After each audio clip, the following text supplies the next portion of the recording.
العلماء جابوا قرد وحطوا في صباعه حساسات وحطوا على دماغه حساسات عشان يقيسوا رد الفعل بتاعه لما يجي يقدموا له اكل، نتيجه ان هو بيدوس على زرار معين.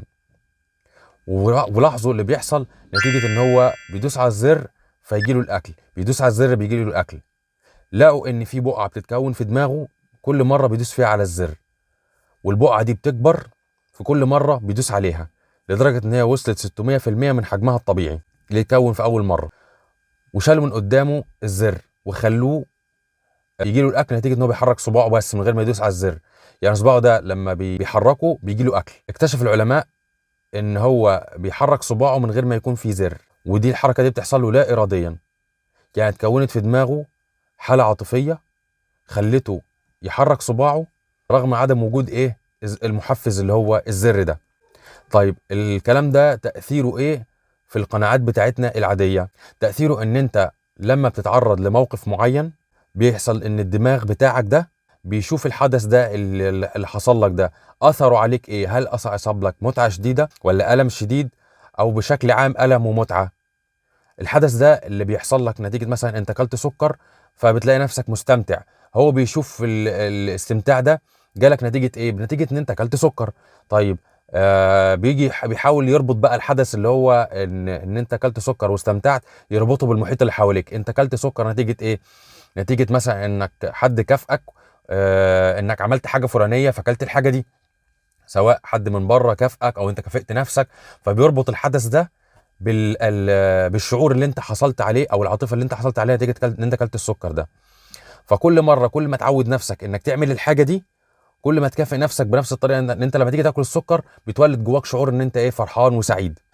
فبقت هي دي الطريقه اللي بتتكون جواك بيها العواطف. العواطف بتاعتك دي بتتكون نتيجه احداث بتحصل لك وانت بتتفاعل مع الاحداث دي. دلوقتي زمان لما كنت صغير كنت تتعرض لمواقف معينه.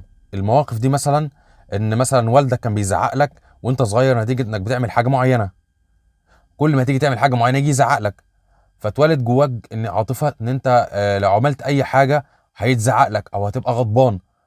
فنتيجه ان انت الغضب ده بيتكون جواك، بقى اي رد فعل ليك لما جيت تكبر بقيت تتصرف بنفس الطريقه ان انت بتزعق. ووقت ما بتزعق بيبقى جواك خوف، انت مش عارف تعبر عن نفسك. العاطفه دي اتكونت جواك وبقى اثرها عليك كبير في قراراتك في حياتك وفي قناعاتك، ان انت دايما راجل عصبي. احنا بنقيس العصبيه، لكن انت قيس على كده اي حاجه انت بتتصرف فيها في الحياه. في الحياه بتاعتك دي بتتصرف بطريقه معينه نتيجه ان انت هتتعرض لحاجات معينه، فلازم تقيس ردود فعلك لما بتتعرض لحاجات معينه، عشان ممكن يكون جواك حاجات زمان كانت موجوده جواك وانت مش عارف تتخلص منها. طب هتقول لي ازاي انا اتخلص من العواطف دي؟ بتتخلص منها عن طريق انك بتمارس عكسها. يعني انت مثلا عايز تبقى شجاع، هتبقى شجاع بين يوم وليله؟ هيجي حد يقول لك انت لازم تبقى شجاع؟ لا، هتبقى شجاع نتيجه انك بتمارس الشجاعه ولو بشكل بسيط. كل ما مارستها ونجحت في انك تعملها هتلاقي نفسك مستمتع بانك بتعمل زي كده، وبالتالي بقيت تكررها باستمرار لحد لما يعدي عليك فتره معينه بقيت شجاع.